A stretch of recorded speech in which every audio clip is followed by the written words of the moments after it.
Guardians of the Covenant. The last time on Guardians of the Covenant, we meet the four: Amari, the brains; Zara, the fearless one; Malachi, the skeptic; and last but not least, Naomi, the wise. Together, they stumble onto something beyond imagination.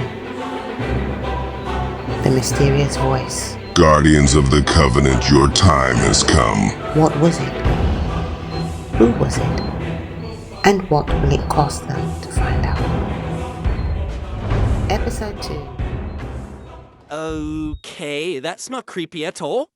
Malachi said, trying to sound brave, but failing utterly miserably.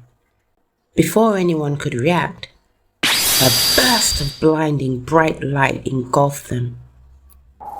When the light faded, they found themselves standing in what looked like a different world. Bleak and overwhelming dark skies, strange symbols etched meticulously into the ground, and a distant sound like the blast of a shofar echoing in the air greeted them. A barren expanse stretched out under a sky choked with ash-grey clouds, shrouding the land in a bleak, unforgiving light. The earth looked like a cracked and parched mosaic, a labyrinth of jagged fissures and dry gullies etched into the lifeless terrain. Not a blade of grass or whisper of greenery dared to challenge this void. Only skeletal trees, their gnarled limbs clawing at Yahweh's heaven, stood as silent sentinels over the desolation.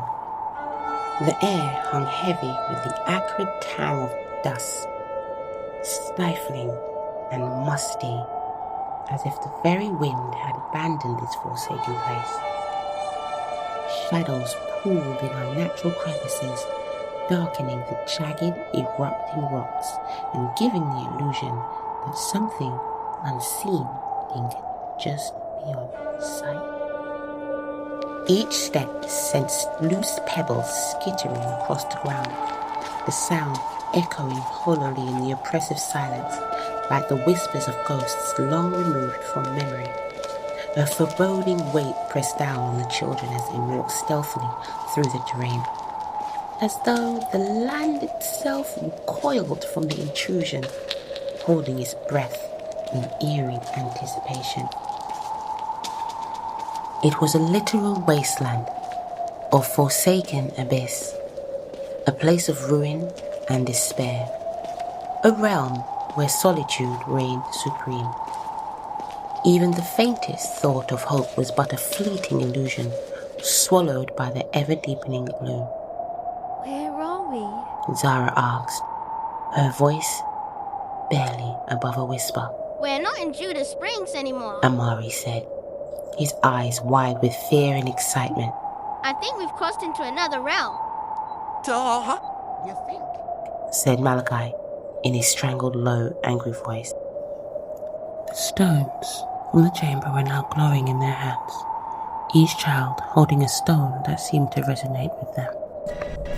Amari held a stone of Judah, emerald green and pulsing with life. Amari's stone was engraved with the words, "Stone of the Lion."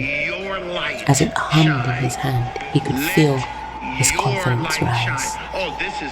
This stone gave him fearless strength, like Samson, and the roar of courage, leadership aura, and the power to rally others. Genesis 49, verses 9 and 10. Judah is the lion's whelp. From the prey, my son, thou art gone up.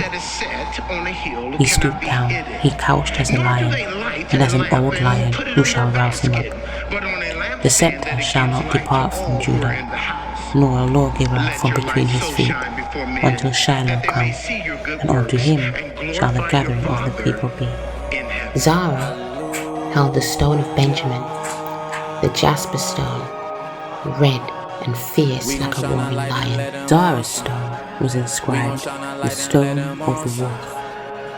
Her power was Shadow Strike. She had super instinct, stealth combat, and night vision. Genesis 49, verse 27. Benjamin shall ravine as a wolf. In the morning he shall devour the prey, and at night he shall divide the spoil. Malachi had the stone of Simeon, the beautiful topaz stone. Malachi's stone was inscribed, the stone of sound. He received the power of sonic force. He could amplify his voice and shatter barriers with sound and silence enemies. Genesis 49, verses 5 and 7. Simeon and Levi are brethren. Instruments of cruelty are in their habitations. O my soul, come not thou into their secret. Unto their assembly mine honour be not. Thou united, for in their anger they slew a man, and in their self-will they dig down a hole. Cursed be their anger, for it was fierce, and their wrath, for it was cruel. I will divide them in Jacob, and scatter them in Israel. Naomi had the stone of Zebulun, the treasured diamond, glistening softly like the dawn. Naomi received the stone of horizons. This gave the user the power of navigation. They could warp travel across seas and stars with an unerring sense of direction. Genesis 49 and 13. Zebulun shall dwell at the haven of the sea, and he shall be for an haven of ships, and his border shall be unto Zidon. We were chosen. Naomi said, her voice steady. Chosen to protect the covenant, just like our ancestors. Emma's stories were real, not just old people's stories. We really owe her an apology, said Naomi.